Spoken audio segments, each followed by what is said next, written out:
Your time tonight. On the phone with me now from Cairo, where he is based, is Sharif Kouddous, correspondent for Democracy Now!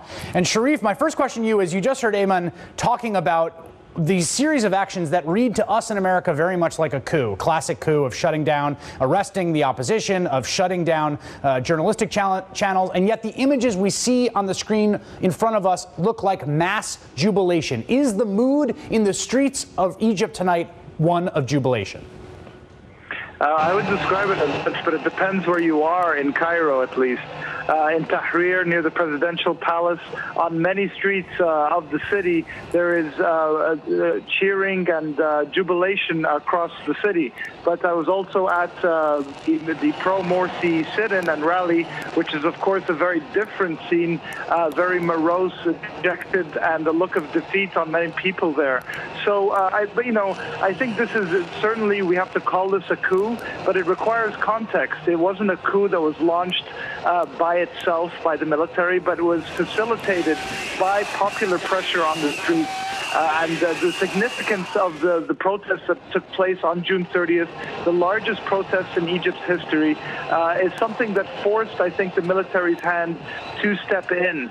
And this is part of this, I think, rejection of authoritarianism that we've seen in Egypt, first rejecting Hosni Mubarak's regime, then the military council that replaced him, and then the Muslim Brotherhood, which was elected but seemed to act in very much the same authoritarian way and just wanted to be a more legitimate, that is to say, a more freely elected form of the old regime.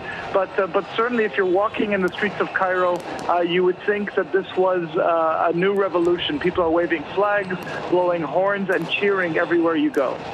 Sharif, the question now is what is next? A caretaker government was announced. The constitution has been suspended. Early parliamentary elections, although they have not been announced when that's going to happen, but that is the roadmap forward. In the short term, we know that Mohamed Morsi gave a taped speech to members of the Muslim Brotherhood, urging them not to shed blood. Are there fears of violence in the wake of the cataclysmic events of the last 48 hours? Well, certainly, since June 30th, at least 39 people have been killed. 5 people have died tonight. So there's certainly fears of violence coming in to this coup. There was a lot of talk from the Brotherhood by Morsi himself in the speech that he delivered last night, saying that he was willing to die to protect what he called his legitimacy.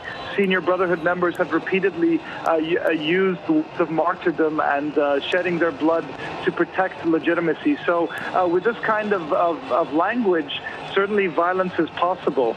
I think it's important to remember when you say what comes next, it's a key question, I think, going forward.